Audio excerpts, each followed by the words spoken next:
13 has something very interesting. It is a facts page that contains a list of people and events in chronological order. It says, whereupon we reckon that from Adam unto Christ are 3,947 years, 6 months and 10 days. And from the birth of Christ to this present year is 1814 years. Then the whole sum and number of years, from the beginning of the world unto this present year is 5,788, 6 months, and the said odd 10 days. In the year 1814 the world really was 5,788 years old. This year, 2022, the Earth would be approximately 5,998 years old.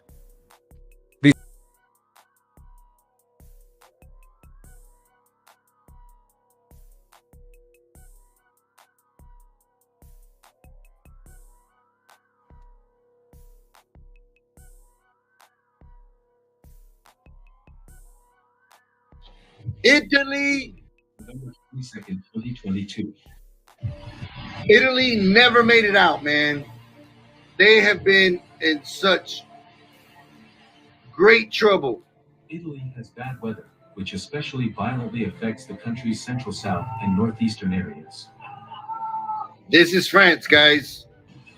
They're not reporting this stuff.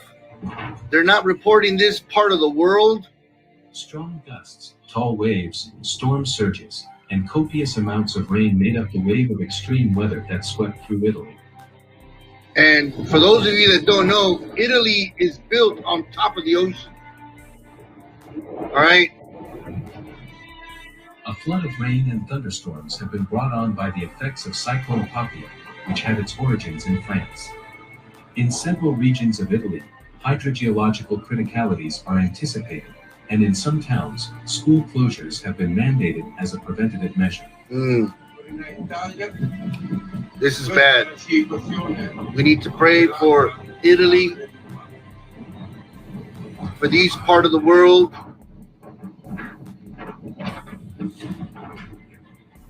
In 8 areas, emergency services performed 2,500 interventions. In the 24 hours leading up to November 23rd, the Italian Fire Service, Vigili del Fuoco, recorded 2,500 interventions because of extreme weather. Over 2,000. Now to rescue operations underway in Indonesia after the devastating earthquake that left at least 260 people dead and more than 1,000 injured. Our Chief Foreign Correspondent Ian Panel have the latest for us. And Ian, officials fear that the death toll could rise significantly. Yeah, that's right. Good morning, Michael. Hundreds are dead, as you say, more than 1,000 injured. Tens of thousands of people have been displaced, and that's right. Officials fear that those numbers could get even worse. Even now, rescue efforts are ongoing, and it's feared that many of the dead could be public school students who were at school at the time when buildings started to collapse. That's according to local officials. There are also reports that hospitals in the region have been overwhelmed with patients. Apparently, some of them are even forced to lie in tents outside awaiting further treatment. Thousands of people, of course, spent the night outside, many of them fearing that there could be aftershocks. Aid has now started to arrive in the area, though, including food, tents, blankets, and others.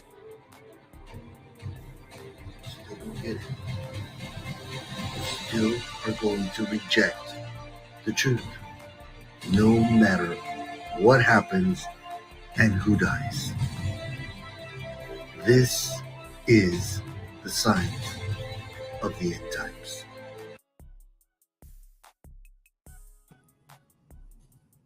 Let's be prayerful and mindful of all of our people who are in these different places, these different parts of the world where all these devastating events are happening. We know that the Most High is judging the nations. He's dealing with the nations. And one thing that we also know is that when these judgments happen, they're not going to let us know that these are judgments. But even without them letting us know that, a lot of people are aware to some degree of what's happening. And, you know, here shortly, we're going to start to see people become more and more aware of what's going on. So once again, let's be prayerful and mindful of our brothers and sisters in these different areas and of our brothers and sisters near to us. I want to give our praise, honor, and glory to our Heavenly Father, to His Son, and to His Holy Spirit. I want to say shalom and blessings to everybody. And we're going to be picking it up where we left off in the book of Second Maccabees. This will be the conclusion of Second Maccabees. Go back and check out the other parts for those who haven't, to be caught up to speed with where we are. We're going to go ahead and get into it. And as always, once we're done, then I'll salute the chat. We're getting quite a bit of rain here where I am too. So, brothers and sisters, if you're able to keep us in prayer where we are, don't really anticipate anything bad happening, but in the case, just keep us in prayer, and we'll keep all you brothers and sisters in prayer as well.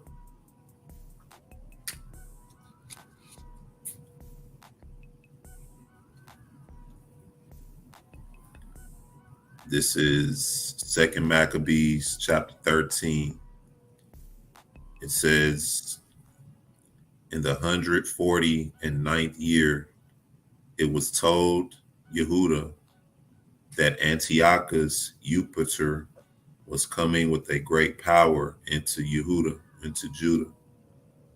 and with him Lysias his protector and ruler of his affairs, having either of them a Grecian power of footmen, 110,000, and horsemen 5,300, and elephants 22, and 300 chariots armed with hooks. Menelaus also joined himself with them, and with great dissimulation encouraged Antiochus, not for the safeguard of the country, but because he thought to have been made governor. But the King of Kings moved Antiochus's mind against this wicked wretch. And Lysias informed the king that this man was the cause of all mischief, so that the king commanded to bring him unto Beroth, and to put him to death, as the manner is in that place. Now there was in that place a tower of 50 cubits high, full of ashes, and it had a round instrument which on every side hang down into ashes. And whosoever was condemned of sacrilege, or had committed any other grievous crime, there did all men thrust him unto death. Such a death it happened that wicked man to die, not having so much as burial in the earth, and that most justly. Such a death it happened to that wicked man to die, not having so much as the burial in the earth, and that most justly, speaking of Menelaus. For inasmuch as he had committed many sins about the altar of Yahuwah, whose fire and ashes were holy, he received his death in ashes. Now the king came with a barbarous and haughty mind to do far worse to the Yehudim than had been done in his father's time, which things when Yehuda perceived, he commanded the multitude to call upon Yahuwah night and day, that if ever at any other time, he would now also help them, being at the point to be put from the Torah of Yahuwah, from their country, and from the holy temple, and that he would not suffer the people that had even now been a little refreshed to be in subjection to the blasphemous Gentiles. So when they had all done this together and besought the merciful Yahuwah with weeping and fasting, and lying flat upon the ground 3 days long, Yahuwah, having exhorted them, commanded they should be in readiness.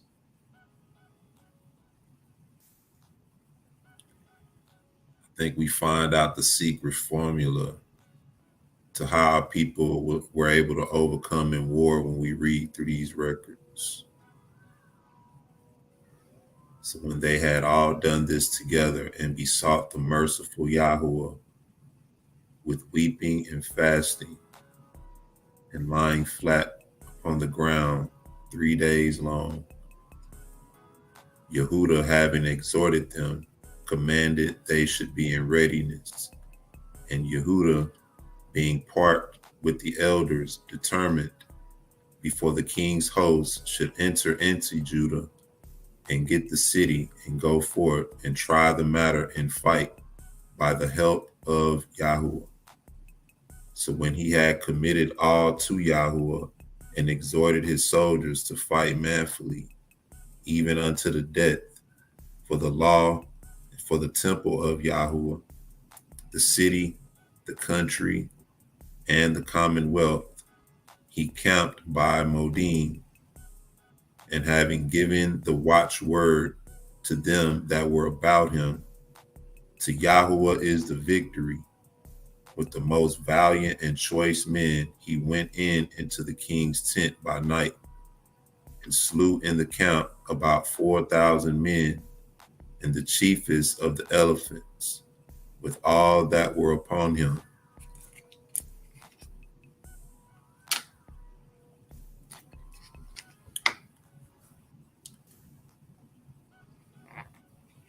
It says, and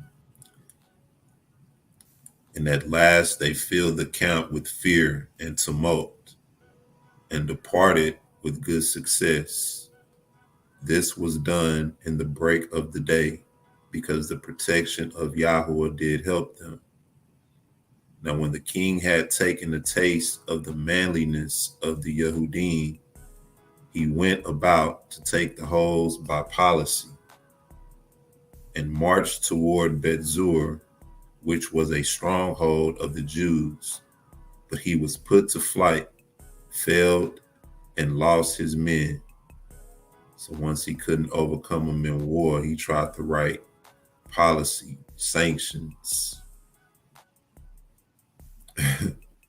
That's funny. For Yehuda had conveyed unto them that were in it such things as were necessary. So they defeated him because Judah pretty much prepped him.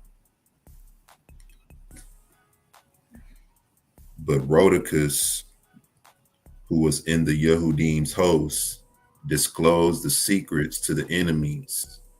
Therefore he was sought out, and when they had gotten him, they put him in prison. The king treated with them in Bethsum the second time, gave his hand, took theirs, departed, fought with Yehuda, and was overcome. Heard that Philippos, who was left over the affairs in Antioch, was desperately bent and confounded, and treated the Jews, submitted himself, and swore to all equal conditions, agreed with them, and offered sacrifice to Yahuwah, honored the temple, and dealt kindly with the place, and accepted well of Maccabee, made him principal governor from Ptolemais unto Gerhenians. Came to Ptolemais the people that were grieved for the covenants, for they stormed because they would make their covenants void. Lysias went up to the judgment seat, said as much as could be in defense of the cause, persuaded, pacified, and made them well affected, turned to Antioch. Thus it went, touching the king's coming and departing.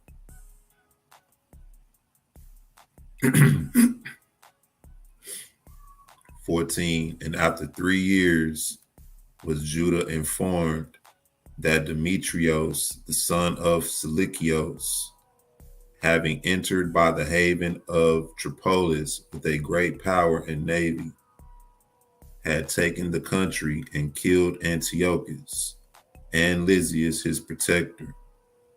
Now Eliakim, who had been high priest and had defiled himself willfully in the times of their mingling with the Gentiles, seeing that by no means he could save himself, nor have any more access to the holy altar. He came to King Demetrios in the 151st year, presenting unto him a crown of gold and a palm, and also of the bows which were used solemnly in the temple. And so that day he held his peace. Once again, real quick, I want to mention the link that's in the chat. That link that I put in the chat is a list of all the ancient Greek rulers from the ancient Greek world. And so as you're reading through 1st and 2nd Maccabees, you can go through the list to look at all of those kings during the times of their rulership to get a time frame of what we're dealing with here. And this is the part of history that they sort of left out and erased.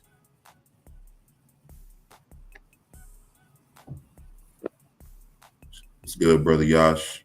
It was good, man. My internet was down, man. I couldn't get it up to save my life. It's a long family out there. Yes, it might be the weather, but yeah, I don't know what it was, but it finally came on. I said, oh my, I don't know what was happening. I said, damn, is it you? I didn't know what was happening, but it's on now. All right, I'm gonna get some more of this. So the high priest, remember Eliakim,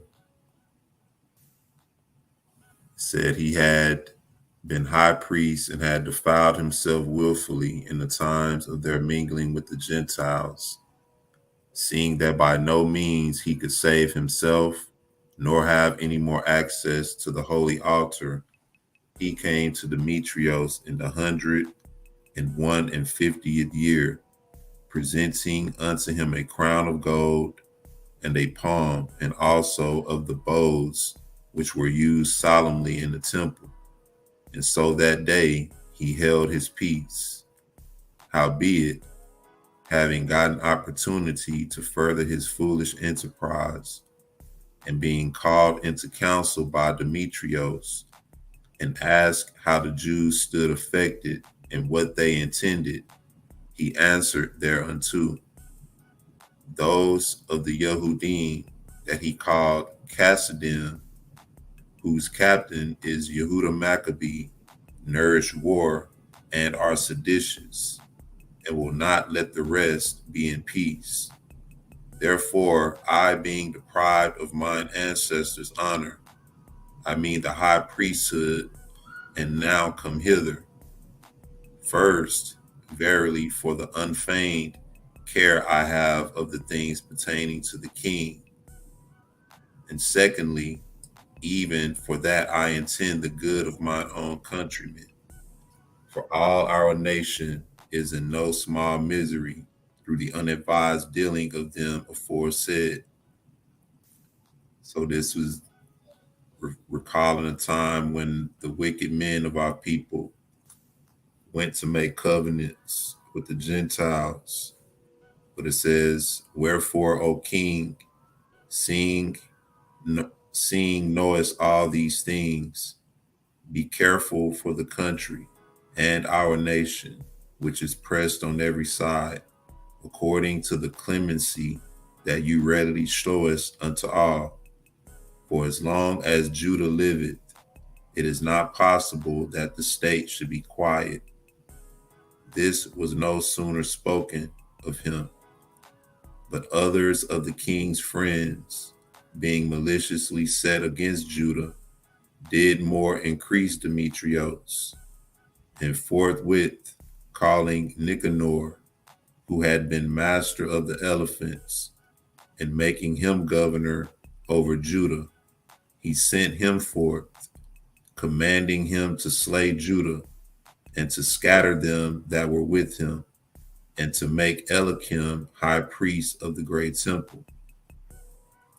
Then the heathen that had fled out of Judah, from Judah, came to Nicanor by flocks, thinking the harm and calamities of the Jews to be their welfare.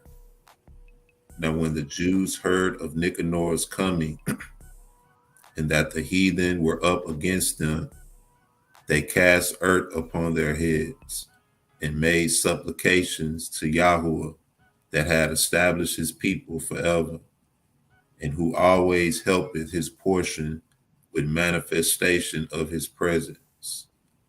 So at the commandment of the captain, they removed straightways from thence, and came near unto them at the town of Desar. Now Simon, Judah's brother, had joined battle with Nicanor, but was somewhat discomfited through the sudden silence of his enemies. Nevertheless, Nicanor, hearing of the manliness of them that were with Judah, and the courageousness that they had to fight for their country, does not try the matter by the sword. Wherefore he sent Posidonius,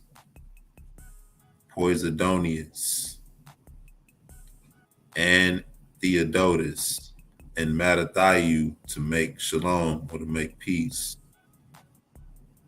He went, so when they had taken long advisement thereupon, and the captain had made the multitude acquainted therewith, and it appeared that they were all of one mind, they consented to the covenants, and appointed a day to meet in together by themselves.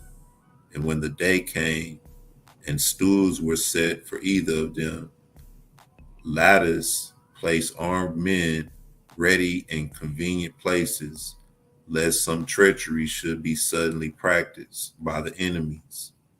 So they made a peaceable conference.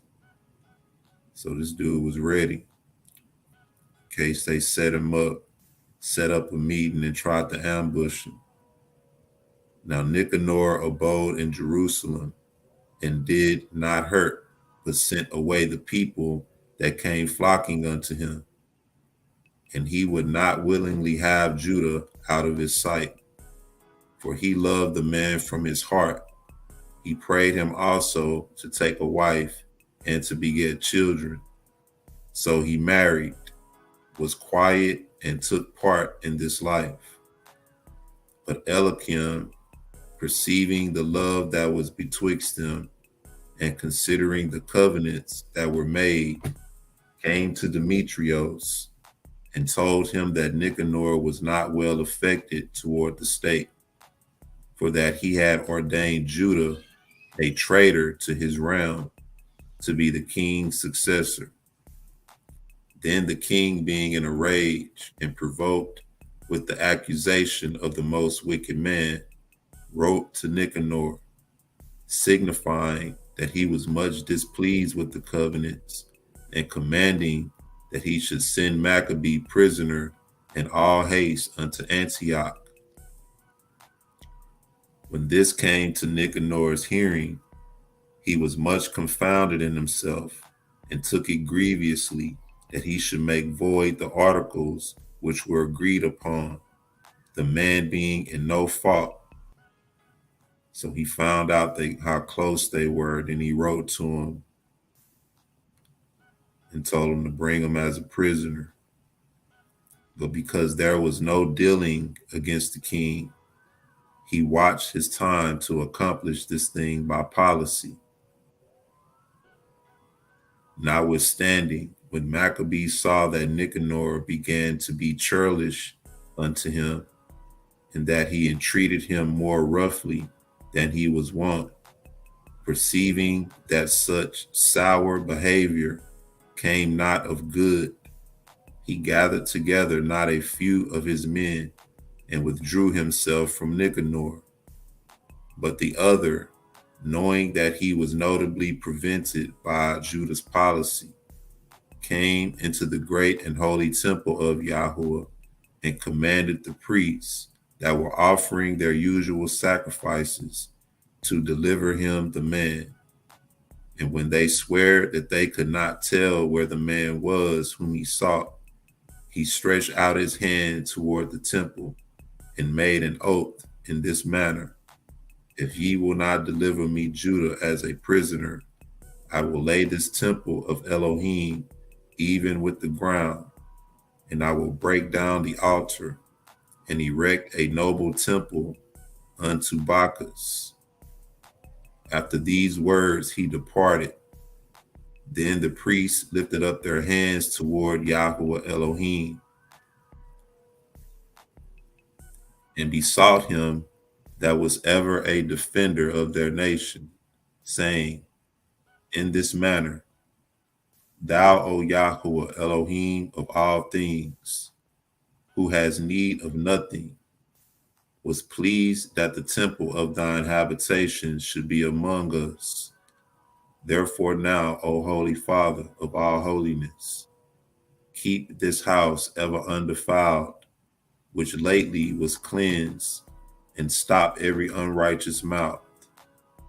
Now was there accused unto Nicanor one Razis, one of the elders of Jerusalem, a lover of his countrymen, and a man of very good report, who was for his kindness, was called the father of the Jews. It says, now was there accused unto Nicanor one Razis, one of the elders of Jerusalem, a lover of his countrymen, and a man of very good report, who for his kindness was called the father of the Jews. For in the former times, when they mingled not themselves with the Gentiles, he had been accused of a troubler of the Jews, and did boldly jeopard his body and life with all vehemency for the law of his Elohim. So Nicanor, willing to declare the hate that he bare unto the Jews, sent above 500 men of war to take him, for he thought by taking him to do the Jews much hurt. And when the multitude would have taken the tower, and violently broken into the outer door, and bade that fire should be brought to burn it, he being ready to be taken on every side, fell upon his sword, and choosing rather to die manfully than to come into the hands of the wicked, to be abused otherwise than beseemed his noble birth. So that's like basically he killed himself. But missing his stroke through haste, the multitude also rushing within the doors, he ran boldly up to the wall and cast himself down manfully among the thickets of them. But they quickly giving back, and a space being made, he fell down in the midst of the void space. Nevertheless, while there was yet breath within him, being inflamed with anger, he rose up, and through his blood gushed out like spouts of water, and his wounds were grievous. Yet he ran through the midst of the throng, and standing upon a steep rock, when as his blood was now quite gone, he plucked out his bowels, and taking them in both his hands, he cast them upon the throne, and calling upon Yahweh Elohim of life and spirit, to restore him those again, he thus died.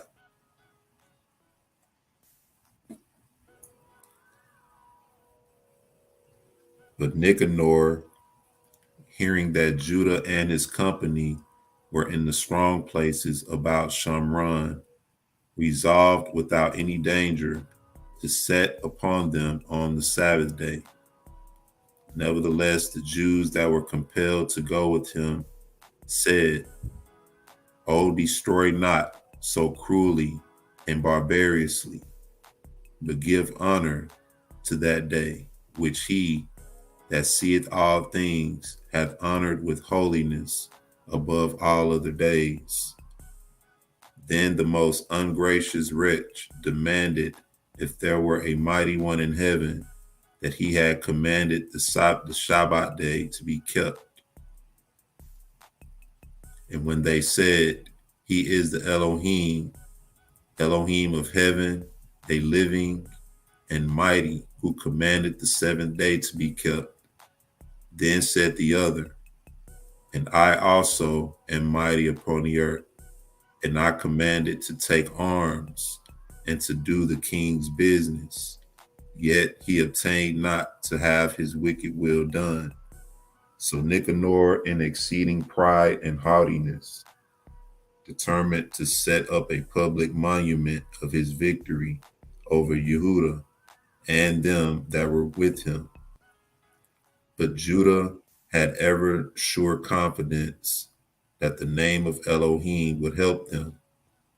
Wherefore he exhorted his people not to fear the coming of the heathen against them, but to remember the salvation of Yahuwah, which in former times they had received from heaven, and now to expect the victory and aid which should come unto them from the Almighty.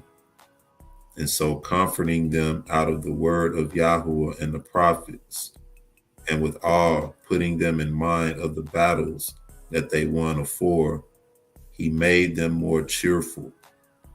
And when he had stirred up their minds, he gave them their charge, showing them therewithal the falsehood of the heathen and the breach of the oaths.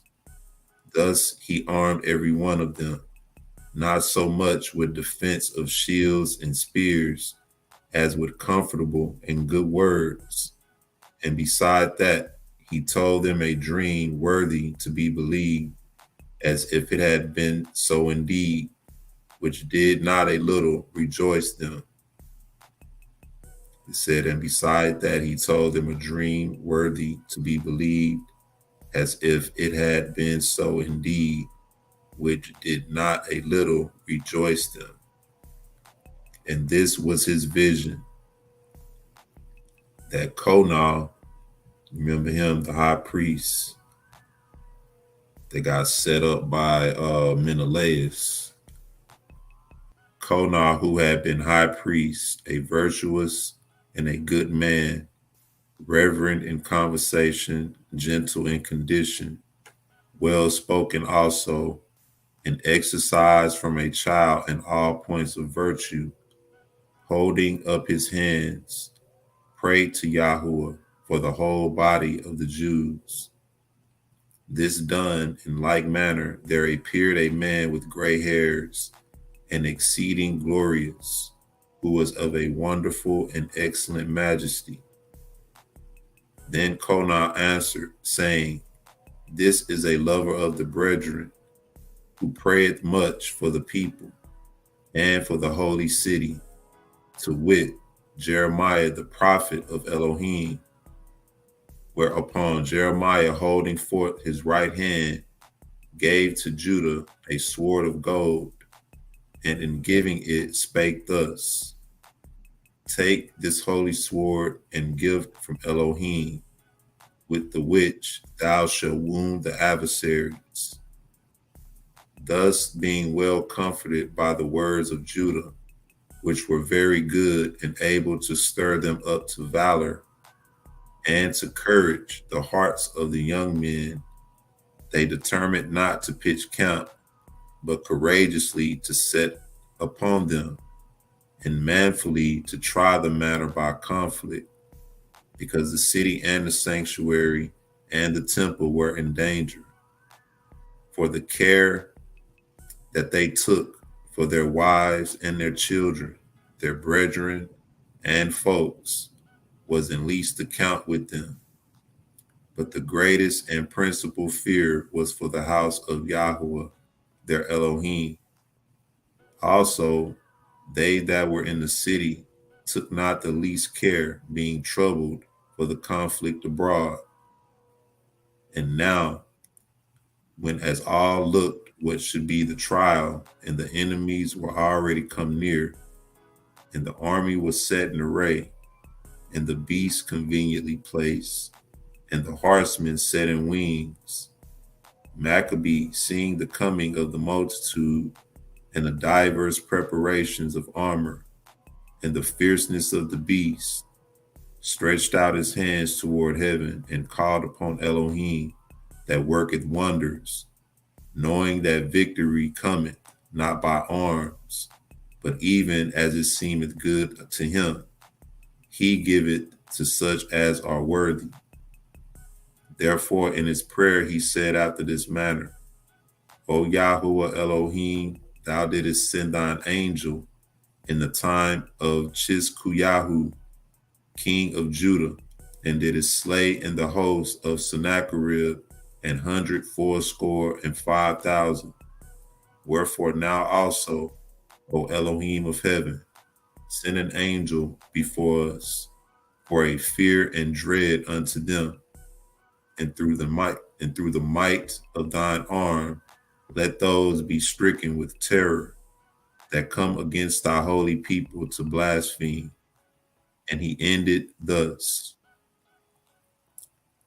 Then Nicanor and they that were with him came forward with trumpets and songs. But Judah and his company encountered the enemies with invocation and prayer to Yahuwah, so that fighting with their hands and praying unto Yahuwah with their hearts, they slew no less than 35,000 men. For through the appearance of Yahuwah was a wonderful victory. Now when the battle was done, returning again with joy, they knew that Nicanor lay dead in his harness. Then they made a great shout and a noise, praising Yahuwah Elohim of hosts in their own language. And Judah, who was ever the chief defender of the citizens both in body and mind, who was continued his love toward his countrymen in all his life, commanded to strike off Nicanor's head and his hand with his shoulder and bring them to the temple of Yahuwah. So when he was there, he called them of his nation together and set the priests before the altar. He set for them that were of the tower. It says, so when he was there and called them of his nation together and set the priests before the altar, he sent for them that were of the tower and showed them vile Nicanor's head and the hand of that blasphemer, which with proud brags he had stretched out against the holy temple of the Almighty. And when he had cut out the tongue of that ungodly Nicanor, he commanded that they should give it by pieces unto the fowls and hang up the reward of his madness before the temple. So every man praised Yahuwah, Elohim of heaven. So every man praised toward Yahuwah, Elohim of heaven, saying, Blessed be Yahuwah, that hath kept his own place undefiled. He hanged also Nicanor's head upon the tower, an evident and manifest sign unto all of the help of Yahuwah. An evident and manifest sign unto all of the help of Yahuwah. And they ordained all with a common decree in no case to let that day pass without solemnity, but to celebrate the 13th day of the 12th month, which in the Syrian tongue is called Adar, the day before Mordecai's day.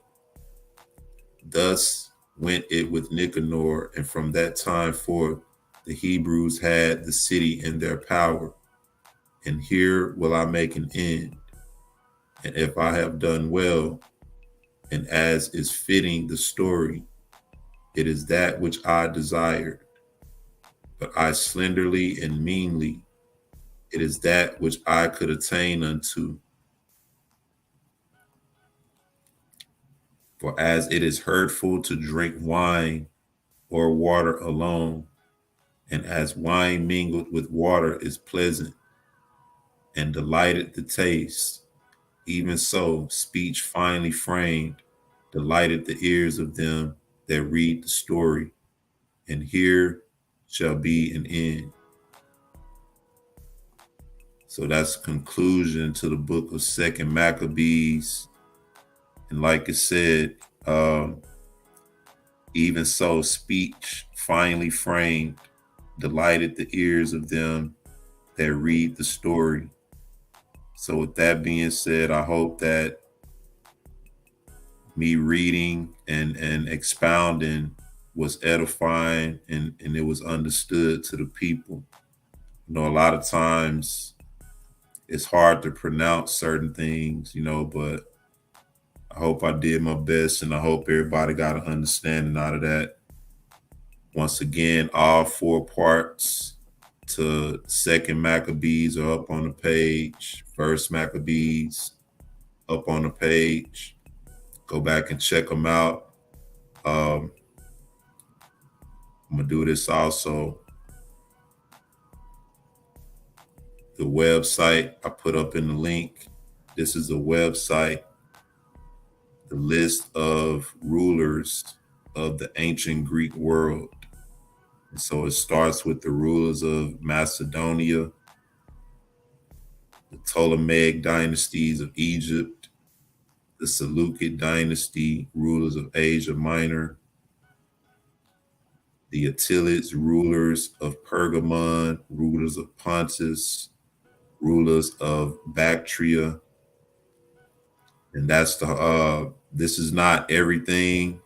This is more of a condensed list, but when you're reading through First and Second Maccabees, you can go through and trace all of those rulers, all of the names to this list here, with the exception of Judah's Maccabees and everybody who ruled from Jerusalem. But everybody who our people were encountering during that time, from the Ptolemaic dynasty, the Seleucid dynasty, the Macedonian dynasty, that's where Alexander the Great come from, Philip, and then Alexander. And then once it get into Antiochus, Epiphanes the first, you know, when it gets into the wicked root, this is where you coming right here into the Seleucid dynasty. Antiochus Epiphanes, and right after him came Antiochus Eupator. Then you have Demetrios the first, then you have Demetrios the second, Nicator. We read about all of them. Cleopatra. You have her there, and then you have her also in the Ptolemaic dynasties, because you had rulers from all these different parts that ruled certain countries, city-states, but it was all under the Greek banner. So, like I said, on that note, go back and check all of that out. The link to this, once again, is in there. Check out this list and line it up with all the information, and you will see that we're actually dealing with history. So I'm gonna go ahead and close that out. I'm gonna turn it over to my brother Yash. We're gonna get ready to close out. What's going on, bro? Oh yeah, man, that was right on time. Like I said, I had a problem in the beginning with this internet, but that was it's really. Especially, I got to go ahead and download that thing with all those rulers too, man. It's interesting way how you see the bravery of our people and what our people actually had went through, like that brother Razi. I mean, Christianity, when he tried to kill himself, they said, "Oh, you're going to hell because you committed suicide." But many of our people suffered this because it said, and their reasoning is really, "Thou shalt not kill, and if you kill yourself." I think it depends on the circumstances.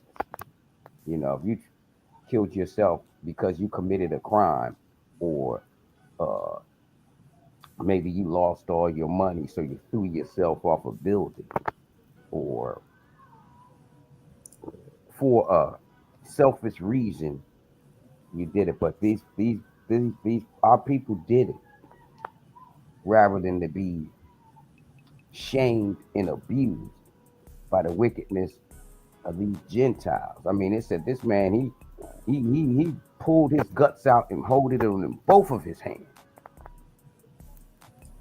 Man. That is bravery.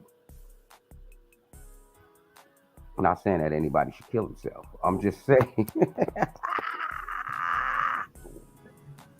Well, I mean, it was the situation, you know, Yeah, and it's a situational thing, and you know, there's just so much that we do not know and we do not understand. And our people, we have a rich heritage, you know, and our people are the most brave, the bravest people that ever faced this earth. We're the bravest then, and we're the bravest now, and we're the bravest who shall be. So I thank the Most High for the readings of this word. Have a great evening, family, in the chat.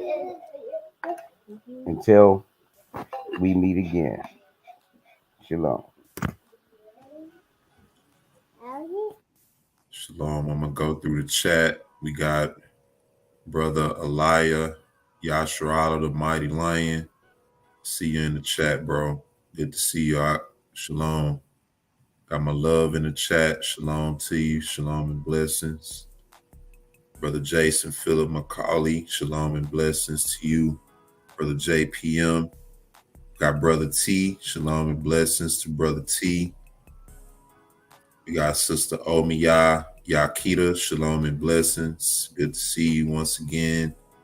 Sister Linya Yisrael. Shalom and blessings to you. Good to see you in the chat as always. We got Brother Joe Scott. Shalom and blessings to you, Brother Joe. Good to see you in the chat as always. Who else we got? Let me see. Got Brother Sean. Shalom to you, Brother Sean. Shalom and blessings. Good to see you. Brother Jason Camphor. Shalom and blessings to Brother Jason. We got Miss T. Adams. Shalom and blessings to you, Miss T. Adams. And up next, shalom and blessings. Up next.